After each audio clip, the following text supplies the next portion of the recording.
everybody, Studman coming back again. Today I'm going to bring you a Blu-ray bring you a Blu-ray update.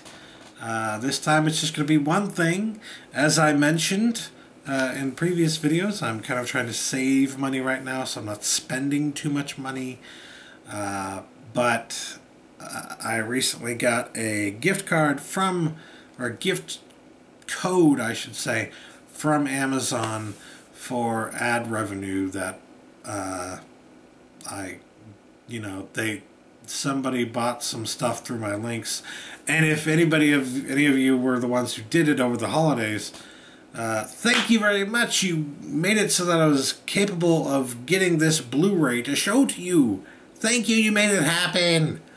But yeah, over the holidays, somebody, don't know who, but it would appear that a lot of people bought some stuff on Amazon through my links, and I earned enough money to cash out and get a Amazon gift card code thing. So I used that gift card code to get one Blu-ray because I saw it on sale for a pretty good price, and I said, you know what, that's one I've been wanting, and it's one that I watched last year, and I felt like it was one of the best movies that I saw last year as part of the 365 movies that Skin Slip and I watched for last year. It was one of the best ones that I watched for that, and just in general last year. It was one of the best movies. So I was like, you know what, it's $10. I normally don't spend that much on a Blu-ray, but, you know, this is a special case, and I really wanted to get it. So I picked it up, and that's how I did it, because I wasn't spending any of my own money. It was just money on a gift card thing. So, yeah. Picked up Her. Now, I know a lot of people, they either didn't understand Her, or there were aspects about the story that they couldn't really get behind, or they just didn't like it for one reason or another. But personally, as I mentioned, I should say, I really loved this movie, and I felt like it was absolutely fan-freaking-tastic. It's truly, in my opinion, one of the greatest love stories we have seen in a long time on film, and it takes it to a completely different area. Like it truly is like it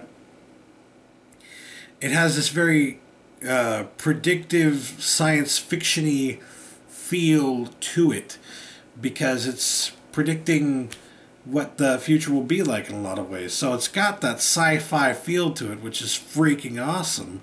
And it's exactly the kind of sci-fi that I like. Not too much, not too heavy, but just enough so that you know that this isn't actually what it's like right now. This is just something that's going to be made possible by science in the future, or so they think, or so the story tells you. And that's exactly the kind of science fiction that Jules Verne wrote about. And that's why I love it so much, because it's getting back to the roots of science fiction. And on top of being a science fiction story, it's also a love story. If you did like this or didn't like this, regardless of where you stood on this, I highly recommend that you check out the Jules Verne novel Paris in the 20th Century. It's one that was just recently discovered in the early to mid 90s, actually. Never got published while he was alive. His publisher, I believe it was either his publisher or his editor, didn't like it, so it got pushed to the back of his safety deposit box or something like that. And then eventually they found it all those years later in the 90s, and then they published it. So, yeah, if you can believe it, there's actually a new Jules Verne book out there that, if you haven't heard about it yet, yeah, it's out there. It's called Paris in the 20th Century. And what's great about it is it kind of deals with a lot of stuff that we're dealing with today. His predictive abilities were really freaking spot on in a lot of different ways, in a lot of meaningful ways, I would say, in that book. But one of the things about it is that the character in the book it kind of falls in love, but it's not meant to be. So it kind of shows you how he writes this story. It's a science fiction story first and foremost. But in the process of being a science fiction story, it's also a love story. So when I saw this, it really felt like I was watching a Jules Verne novel come to life. Only I was watching a completely new story unfold before my eyes. And it was based on a completely different set of circumstances, and it was like the origins of science fiction coming to life again on the screen in front of my eyes. And the story was fantastic. The writing was fantastic. The cinematography was fantastic. Everything about this was so fucking good. And while I was watching it with Brandon, I will say this. There were some tears shed. I won't say who shed those tears. I'll just say there were tears shed. It is definitely an incredibly emotional movie. And if you've ever experienced love in the 21st century, this is definitely one that you need to check out, because it's like, we're not that far off. We're not that far off from the future predicted in this movie. We really are not. And a lot of the things that we experience today in online dating and stuff like that are things that we can relate to from this. Especially for someone like me, I've been diagnosed with generalized anxiety disorder, and I've actually also been told that I might have social anxiety disorder as well, but nobody's ever really confirmed or denied that. I've never had a psychiatrist either confirm or deny that. Just not because, like, it isn't the case, and not because of, like, a lack of effort on my part, but simply because I haven't had proper health care to be able to go to a psychiatrist and have them, for an extended period of time, talk to me and determine these things for me. Or to help me determine these things, I should say. And all I can say is that I have been told that I might have a social anxiety disorder. And it fits for me because I am someone who really has established some strong online connections with a lot of friends online, a lot of people online over the internet. I don't really do much connecting with people in what would be considered the real world. I hate using that term, but I don't really go outside that often and commune with people that often. When I do, it's usually just the smallest little chit-chat, and I'm never really totally comfortable. But online, I feel very comfortable.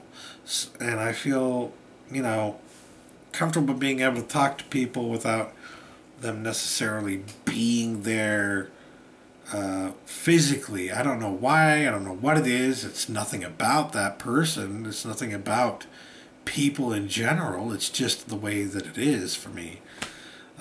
So for me, I have spent a lot of time developing relationships online on a computer. So when I watch a movie about a guy who falls in love with an operating system, I mean, as silly as it may sound, not only are we not that far off from that, but I've spent the majority of my life creating these connections with people online and on a computer through the use of a computer. To me, that's speaking to me in a lot of different ways. It's not just something silly that's like antisocial or something like that. No. It's just a new kind of social for a new age. And I really love that about this movie because it's like it treats me like a human being. And so often in my life, I and people like me get completely ignored, either completely ignored or we get, I wouldn't say bullied, but we definitely are made fun of. And we're definitely made to feel like we are lesser human beings simply because we choose to do things differently, simply because we choose to form strong bonds with people over the internet and on a computer, simply because we spend more time on a computer. And I foresee an age where that won't be as much of an issue. And this movie also foresees that kind of an age.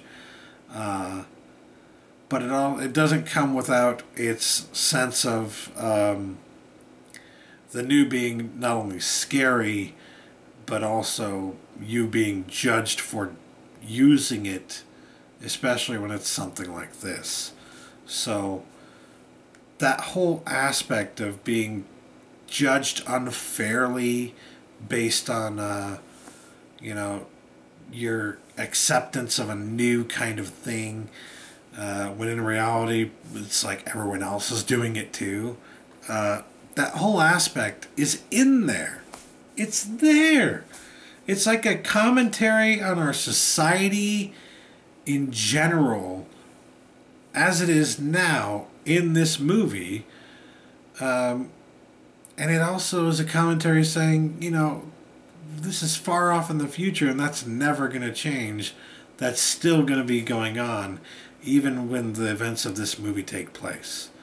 Which is something that I really enjoy because most predictive, fantasy science fiction stories are so far out, I would say.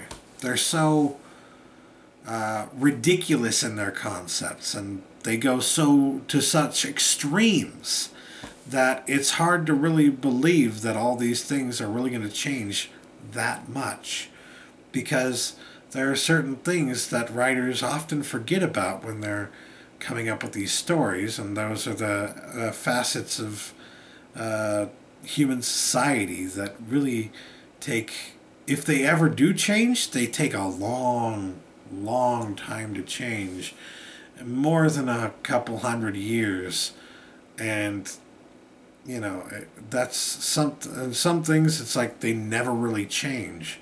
So when you see a predictive science fiction story that says, "Oh, this is going to change in 50 years," it's like, you've already taken me out of the story a little bit because I don't freaking believe you.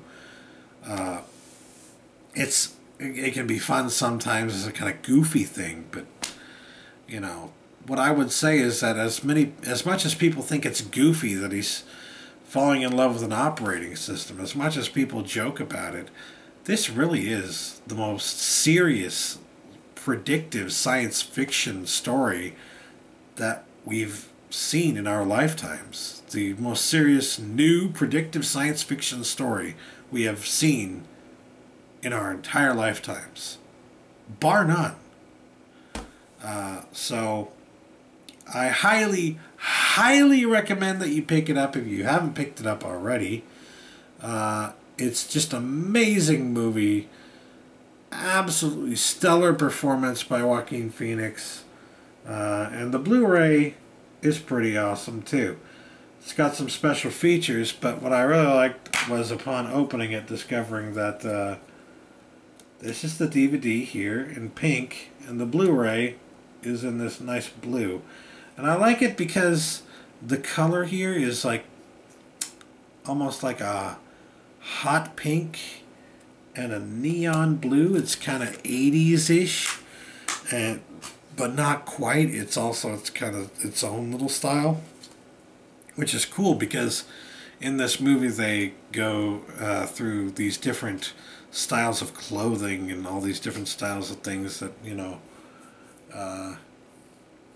happen very quickly in the future predicted in this movie. And I liked that aspect of it because it's like it seems like That's a good bet. Because personally, I've seen a lot of things over the past 10 to 15 years pop up that, people say that, like, a decade from like the 70s or something like that will come along 30 years later, and you'll see the bell bottoms again, and you'll see everything make a comeback again from the 70s all at the same time, and then another 10 years will pass and it'll be the 80s again. But I don't know if you've noticed that. It doesn't really work that way anymore. In reality, it's more of a mix and mash of all the stuff that everybody loves from those past decades making a reoccurrence every now and then of something. Recently, they just announced that Jenko jeans are coming back. That's a 90s thing. But, 10 years ago, bell bottoms are coming back. I mean, that's a 70s thing. If the saying that, every 30 years the trend comes back around is true, then why are we already seeing 90s things in 2015? It's been 20 years since those were popular. Not 30, 20. Either things are getting faster, and I would say they are getting a little bit faster. They are, which is something that you see in this movie, by the way. But things are getting faster, and they're mixing and mashing and melding more. So, you saw bell bottoms make a reoccurrence 10 years ago, but now you're also seeing all this music, like what's his name? That guy sings "Don't Believe Me, Just Watch," whatever that guy. You know who he is. That's like entirely a 70s song, entirely based on the 70s. That's the 70s coming alive again. And then a few years ago, we had stuff coming from the 80s. Like, we had stuff that was heavily influenced by music from the 80s that was becoming really popular. I mean, we're seeing a mix and mash of a bunch of different ages and eras of content that came before. We're seeing a return of all that, a nostalgic return of all that, but not in any set, designated anything, really. Not in any set designation of first this is going to come, and then this is going to come. No. It's all coming back, all at the same time, in different areas, in different places, in different ways. So, yeah. Mouthful to get out there, but they really represent that kind of thing in this movie very well, and that's another reason that I really liked it. So, yeah. Again, if you haven't seen it, do yourself a favor and pick this up. $9.99 for what is one of the best movies that I've ever seen, period.